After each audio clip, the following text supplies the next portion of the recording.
Prove It with ZJ of Flowfuse Yep. and with Ken of Dados. Dados. Dados. So we're here to Prove It. It's my first time here. I've been kind of blown away. What's been your favorite presentation so far, ZJ? Obviously my own. Of course. But it's my Besides that second time here. It's great also seeing the evolution of the whole thing. New location. So far, I really like Jeff Winter's keynote Yeah, it's good. yesterday.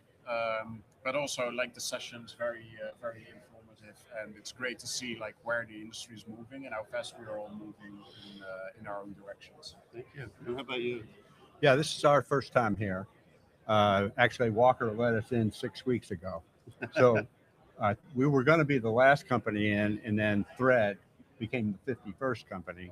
Uh, this is an amazing event. I would say the I've seen about 5 sessions so far. I thought inductive automation killed it. Oh my God, it was Yeah, amazing. they killed it. Even Walker, when I was talking to him earlier, Yeah. he said that. So 2022, 2023, well, November 2022, the Chat GPT moment. Yeah. I keep forgetting I said people when we're going to have the Open AI, the Chat GPT moment in manufacturing. But when it first happened, were you skeptical or were you bullish on AI at that point? Uh, Both. So what we did saw, especially early on, is like the accuracy was fairly low, and especially longer output windows were not as accurate as you would like it to be, and you saw it clearly go after rails. And you still have AIs sometimes go after rails, LLMs, where they count the R's as strawberries, a very famous example, where it just doesn't quite work yet. Right.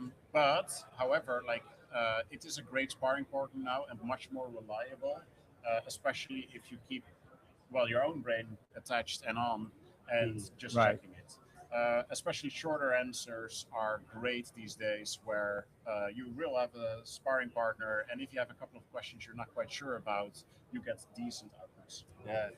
So I was very skeptical at the beginning. I thought this is a trick. Yeah. Uh, but pretty quickly, it became my co-writer. So you say something and it says, you don't want to say it that way. And the back and forth, if you would iterate with it, you ended up with much better writing than I would ever do, That's for sure. much clearer, fewer repeats. Uh, the and I think that, but you could see the potential. And gosh, if you put enough money into anything, I mean, we went to the moon on mainframe technology. I don't remember how much it cost, but we're spending more money on this, even inflation adjusted, than anything anybody's ever spent money on. So Absolutely true. So at Dados, well, first of all, maybe you can talk what you guys do at Dados. okay, so we provide a real-time intelligence layer, and the basic problem that we're trying to solve is if you're in an industrial environment and you're sending spark plug messages through a broker, you hit a barrier there that the messages are in Sparkplug and they're hex. And so we have a translation layer and a normalization layer that we work very hard on to make very close to instant.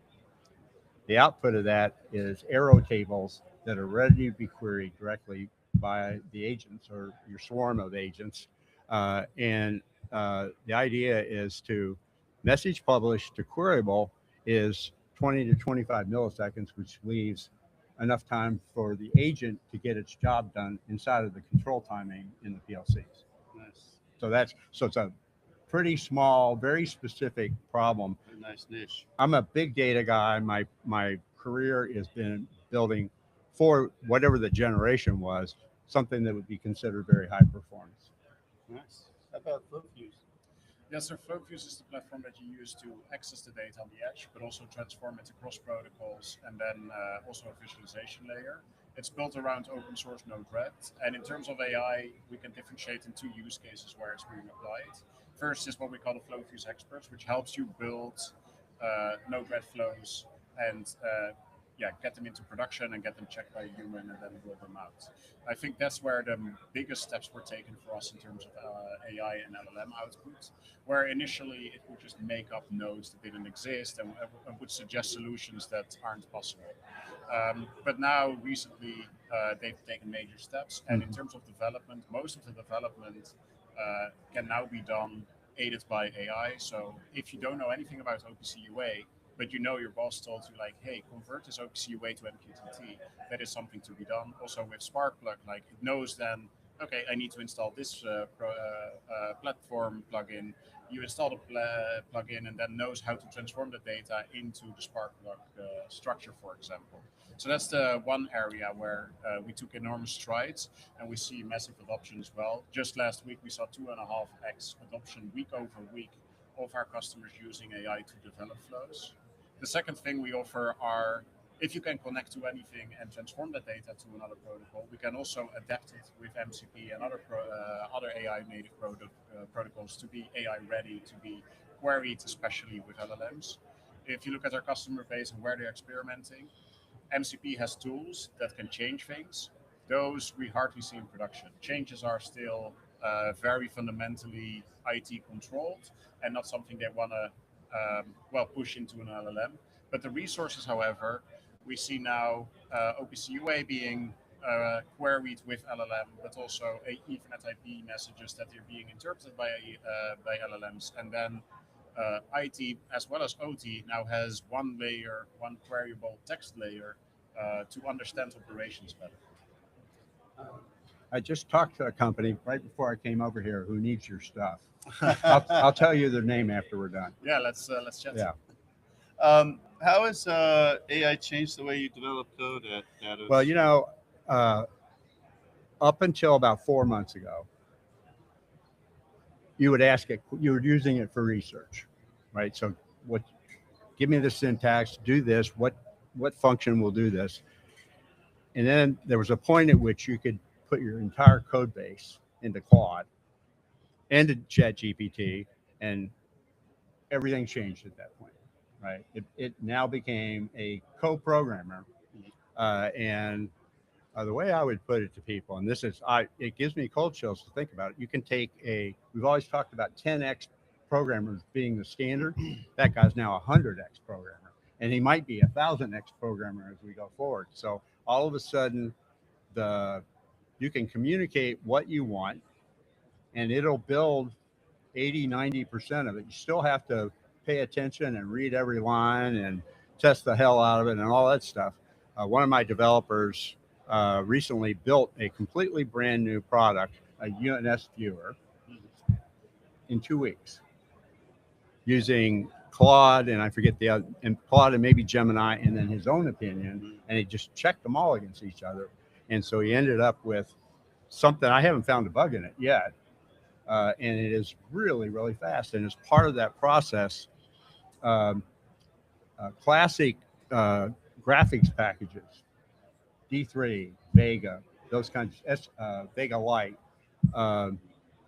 they can't go as fast as we want to go. And so he, with the AI, rewrote a charting package and that outputs on Canvas, which is fast enough. Not a whole lot of adoption to Canvas before now because it was hard to write, it's hard to debug, and the AI spit out code that worked immediately. And so life-changing. So you still need to know what you want to do and the problem that you want to solve. But we do have a couple of 10x engineers, and they would say the same thing I'm saying. I will say to that, like, you need to be an engineer and know your stuff to actually apply it. Like, you Right. can't take a 1xer now or a 0.1xer that knows kind of what software is Right. about and then make them a 1xer. Right. But it is indeed like exponential returns on what your current level is. And if you can adopt it well, it is still like a junior programmer which you need to instruct and help them out.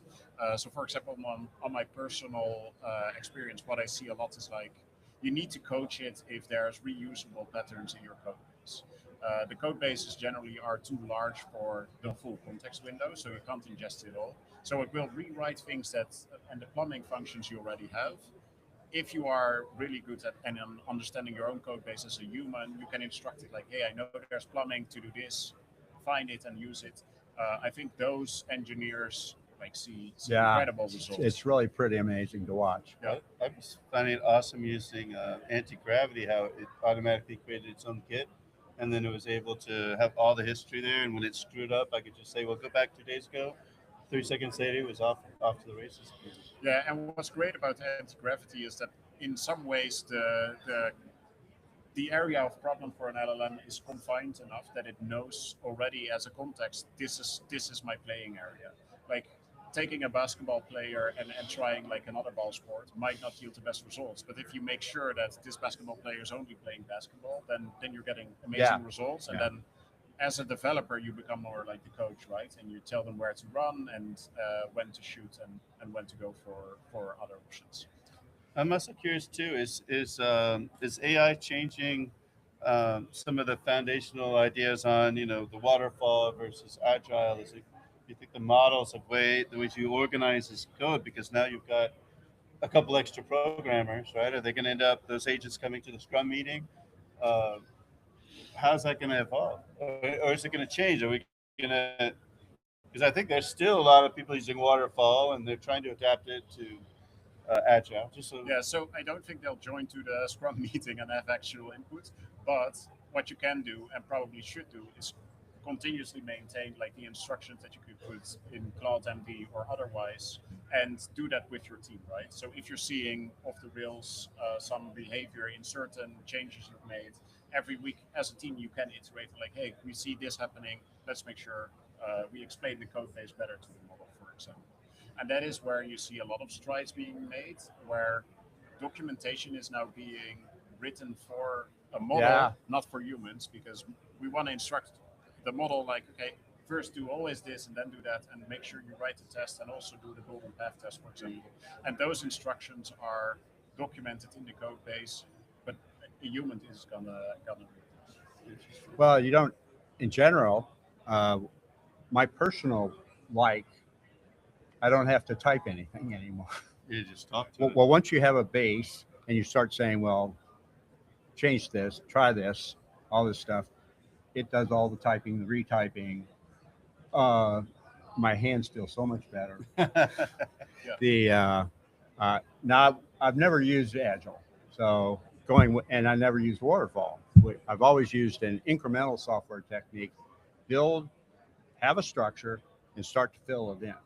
And from very early days, you want some part of it to work, and then you keep adding pieces of it until it's complete. And that's been very successful for me.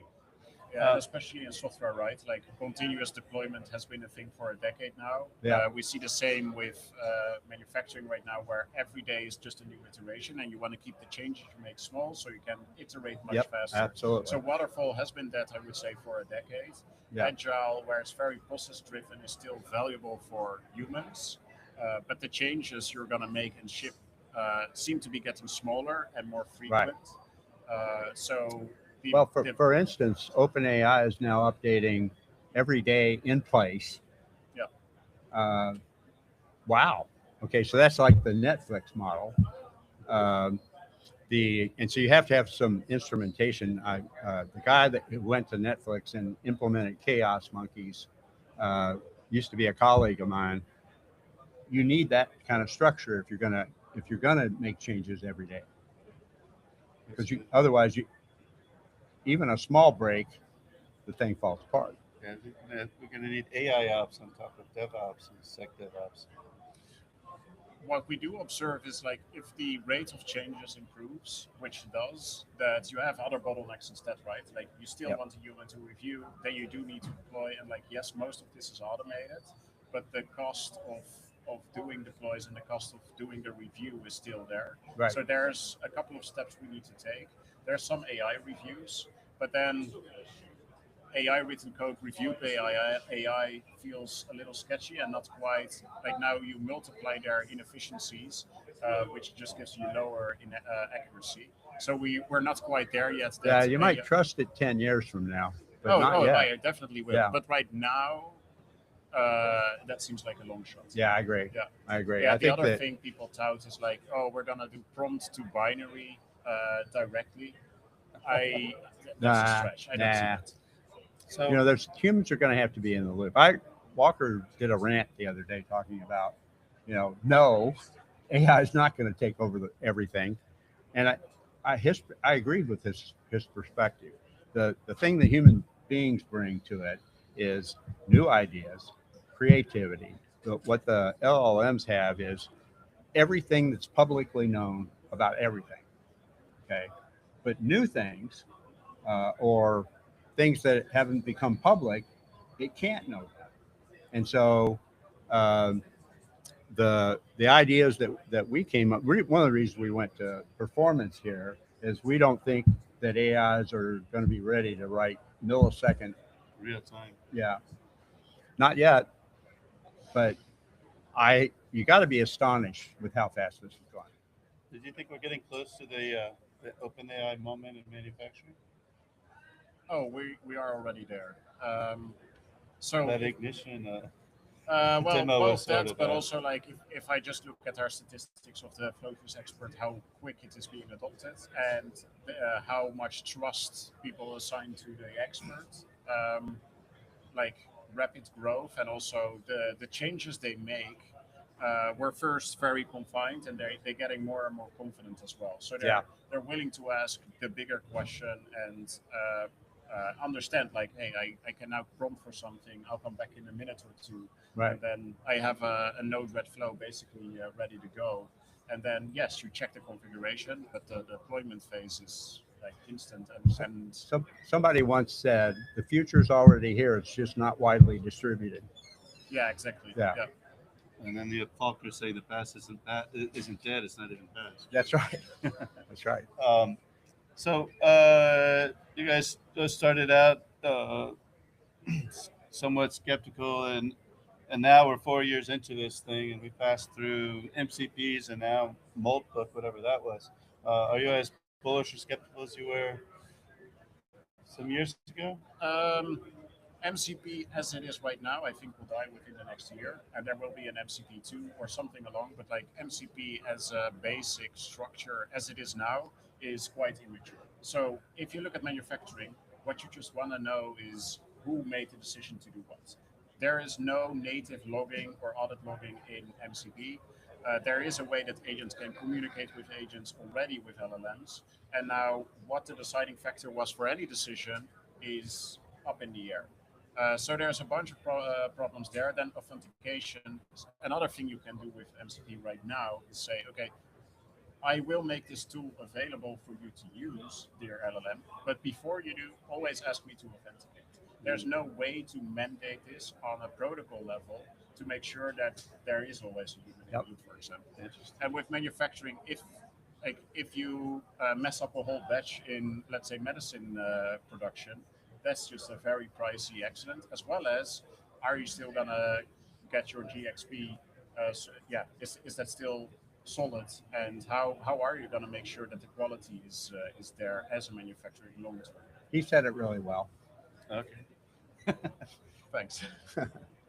I just lost my train But of thought. something will, Oh yes, we'll climb the ladder. Again, right? Like people start with implementing MCP resources because this is read only and this is a great interface, and step by step, and with the rate of innovation, that is where MCP or other protocols will catch up and provide the tools that manufacturing specifically needs before we can at large implement this also the tool.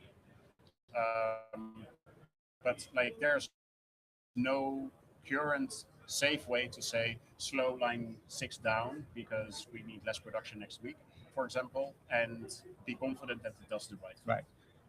Well, and that's why control engineers they want to go really slow. I attended a presentation last year of a robotics professor from Oxford, and she was proposing.